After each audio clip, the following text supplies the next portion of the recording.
Good morning, and let me start by saying I'm extremely honored to be here today with you all. And the mood, which is so palpable, energizes me.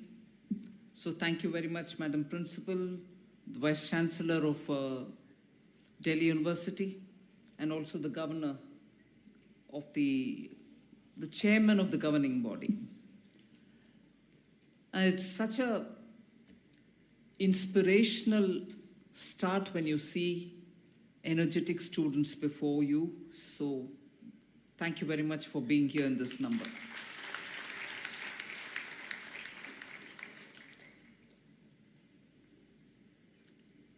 Today is National Voters' Day.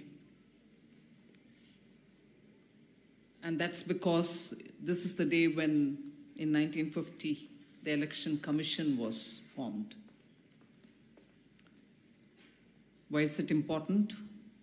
It's because when you're talking about Viksit Bharat and when you're talking about empowering youth for it,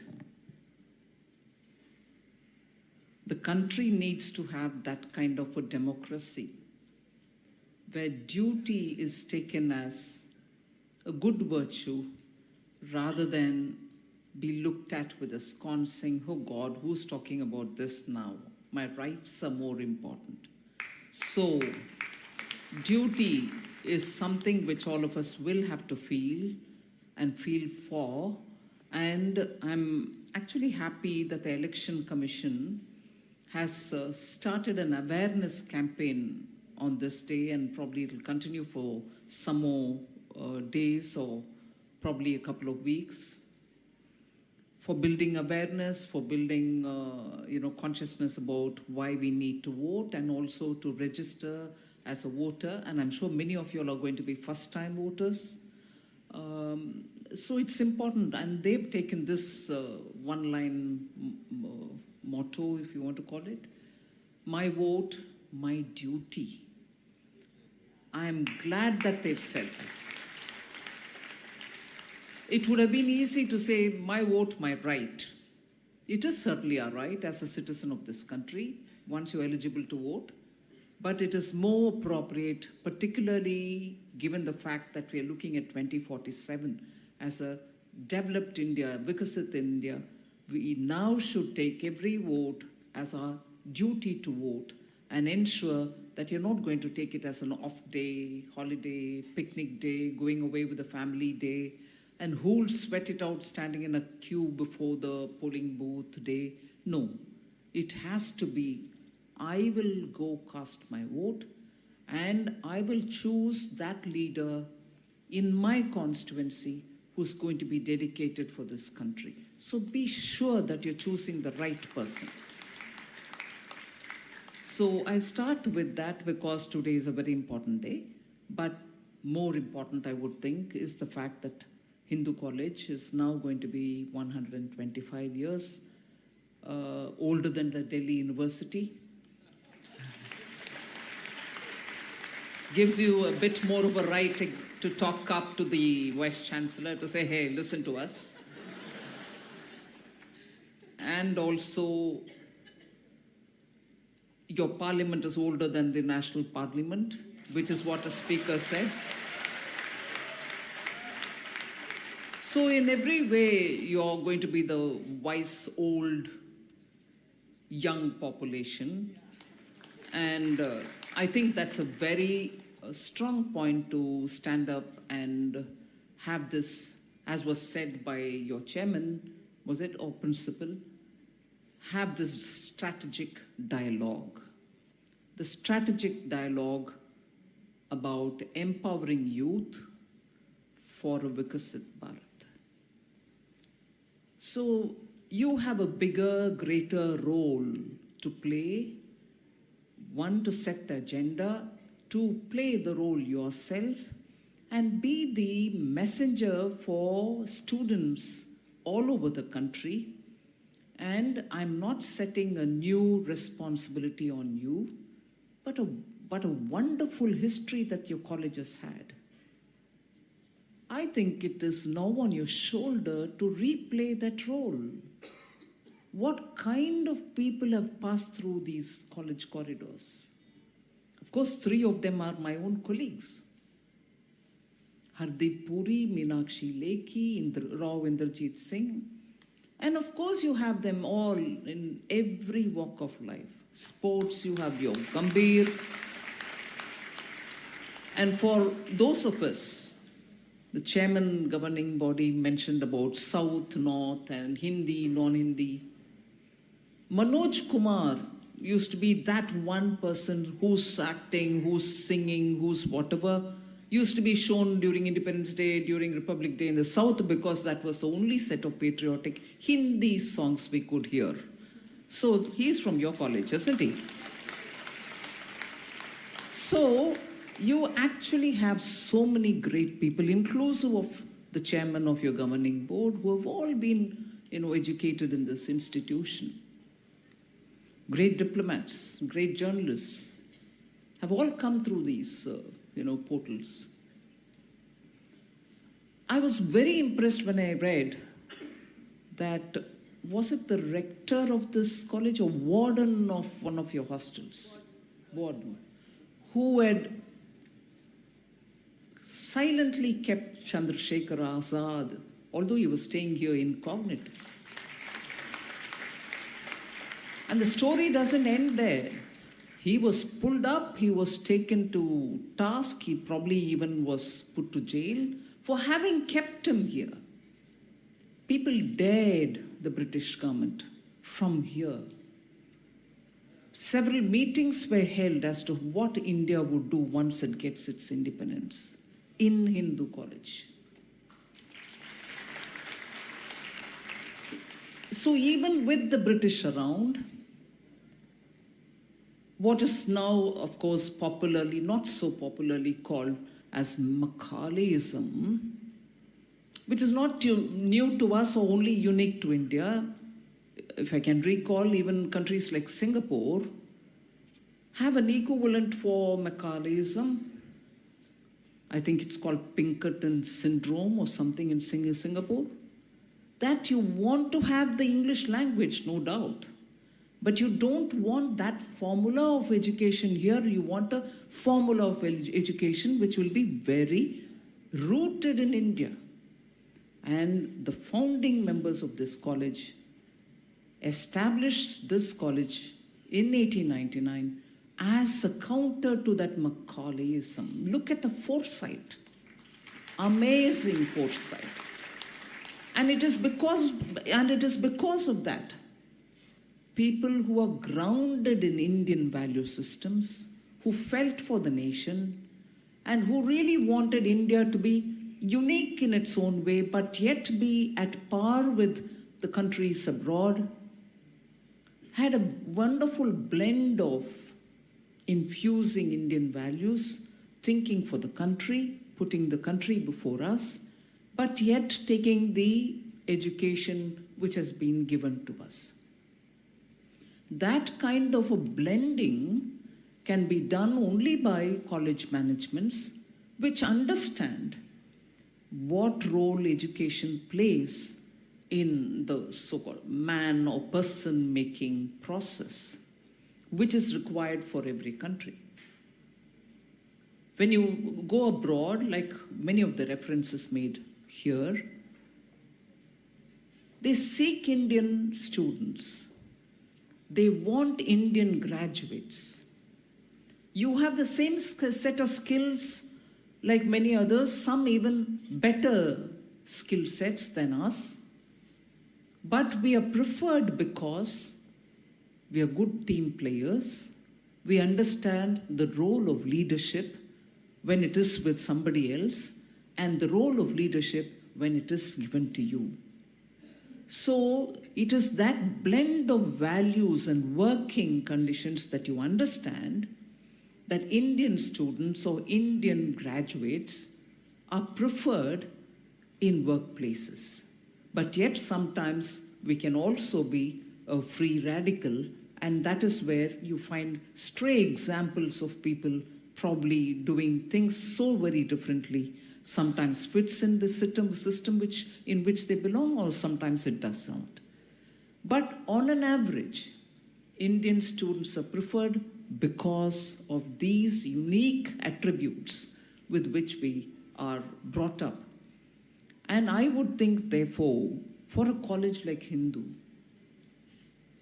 with the glorious history that you have played in India's freedom movement, for achieving political independence, governing in independence, independence to rule ourselves. Today we'll have to repeat that role for economic independence and economic Atmanirbharta. And that is why I say you have in you already those qualities which require the grit, the determination, the angst to take this country forward. That's your history. Time has now come for you all to take that history up and now build up for an India which is going to be devoid of those problems which most of your family members, elders in your family, your teachers would know about. In spite of this excellent energy with which India wanted to grow post-independence, not till recently could we get a telephone in our houses without the recommendation of an MP. Not till recently could we get even a gas cylinder to keep in the kitchen without a recommendation. Not till recently could we have better roads, better airports, better, stations, railway stations.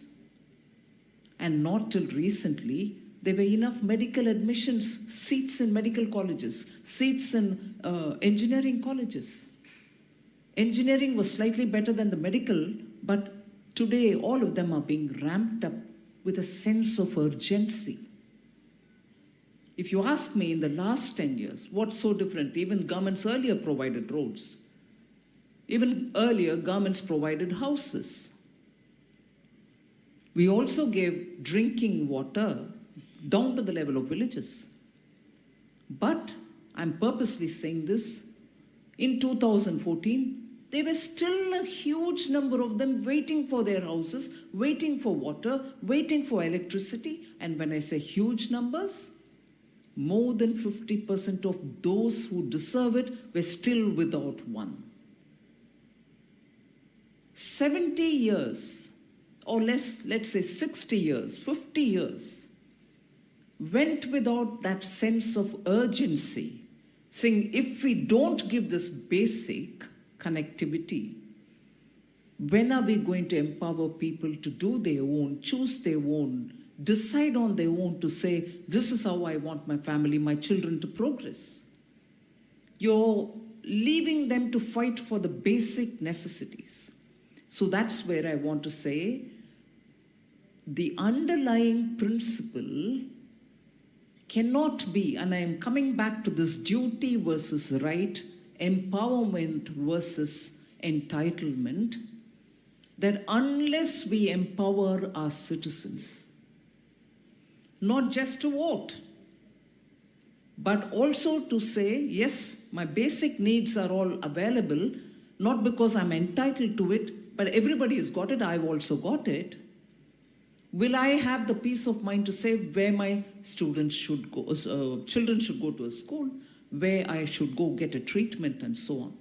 So that's the underlying principle with which between 2014 and today, we have done with a sense of urgency, push the border forward, take it further, make sure everybody who's actually eligible to get those should get it, and equally make sure that every local talent, every product that comes out of local, let's say, legacy, should also find a market, should also find global access to markets and so on. So the approach being empower people, approach being skill people, approach being give access to people, and approach being ensure that everyone gets good health, treatment for medical care and so on.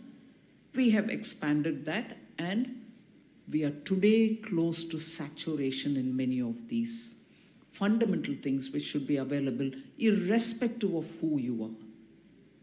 So there is no way we are going to differentiate between citizens, say, he is more entitled, he is less entitled, you can wait, he should get it today, but I have only few, so even there I will ration. That doesn't happen, everybody gets it. So today we have, like for instance, you say, building the foundation of Viksit Bharat. I would think the material foundation is already laid. But for the growing population, growing youth, young, who need more skills, who need to upgrade their skills, who need to see those opportunities which are available, not just the old ones which have existed for a very long time. You need the newer areas also to get priority. That's why we have placed this importance on sunrise sectors. We want these newer centers of excellence which we are building for AI, artificial intelligence, newer areas which are old, but the methodologies will have to change, forensic sciences, bring in technology so that people's lives are made easier, and so on. So I would just very quickly say, I'm not recalling the history of this institution more because I'm here, I need to praise you, not at all. Tell me how many colleges have this wonderful history to inspire you and to replicate that history for the future's sake. And as I said, then it was political independence, now it's economic independence. You are the ones who are going to do it for us.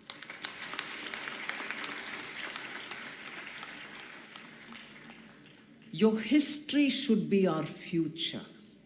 And I strongly believe when I say this. Your history should be our future because you are the people who will have to now set the agenda, remembering what your seniors, what your elders did for this country's independence. So when I said government has spent time empowering people, giving fundamental requirements, I'll just quickly run through those which are important for us to recall. Today, I said we don't differentiate between people. I'm not saying somebody should get it, somebody should wait for it to come to them later. And that is why today you hear the Honorable Prime Minister repeatedly saying, I'm looking at today's India for 4 groups which will include every section of our society if only I'm able to address each one of them. And who are the 4? Yuva, which is where you are, which is where you are. Women, those who give us the food security, the farmers, and then the unfortunate poor who still need some more support for them to get uplifted. So just these 4 groups, everything will be focused towards their betterment. Then you don't really get into this whole thing about, which caste, which community, which religion. Everybody is covered in this. And therefore you plan yourself in such a way that you're able to support. So what are we doing? Are we giving them just more money? No. Youth are exposed to greater opportunities, greater skills. It is for them to understand where they fit properly and then become entrepreneurs, become scientists, become trained anybody. And for them, there's quite a lot of such programs which comes through the National Education Policy. The farmers, for instance, are today being exposed to newer, natural way of farming, which will bring down their costs. They're given income supplement. They're also exposed to newer technologies which can help them, the drone technology, in which incidentally the women get tied up because they are the ones who are operating in the villages, the drones for the farmers. And the Garib, for whom, of course, I've repeated that we'll reach saturation to give them the house, water, electricity, road connection, and so on.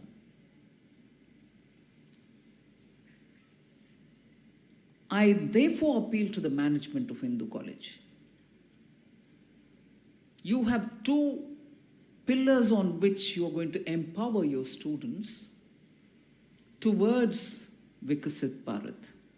And I would say, one is values, and the other one is skills and technology, which with your talent can become a great value addition to you. When I talk of values, I'm talking of both civilizational values and nationalistic values. And that's where the civilizational values, today we are in such a fortunate time, which generations before us had to just say, well, we are here, but we don't know when things can change for us.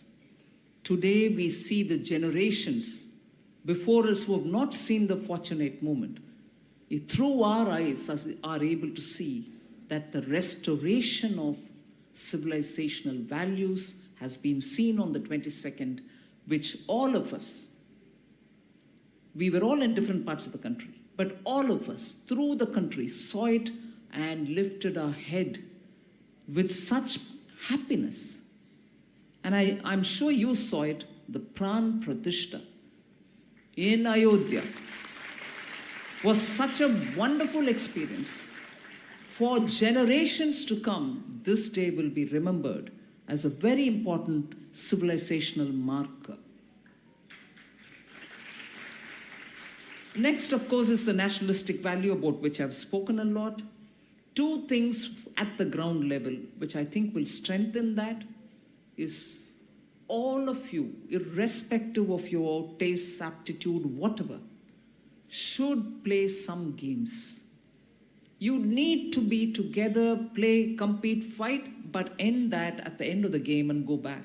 That energy release and playing together build some values which you'll cherish much afterwards. And a second, which I submit, will have to be, you may want to consider giving time for that, is to sit together, read, have somebody read for you, or you read each one your own book in your Kindle or in your book in your hand, or even better, there are some wonderful audio books. I would strongly recommend that you read the books or you hear the audio books. You'll honestly want to become a podcaster yourself. Such great activities are happening for us to read some wonderful classics, irrespective of the language or the civilizations from where they come from. So do these two things together, you realize what it gives to you subsequently. I think that would be in the values section. And of course, in skilling and talent, I would think it is important to rejig what is given to through the National Education Policy is a wonderful instrument. You can take it through that. Upgrade your skills, be tech ready. There's no way in which you can have any choice. You need to be tech savvy, but be ready to have tech on your hands. And of course, I've already spoken about government's attempts at AI and machine learning and so on. So with that, I'll stop my monologue, but if there's anything more, you can always ask me. So thank you very much.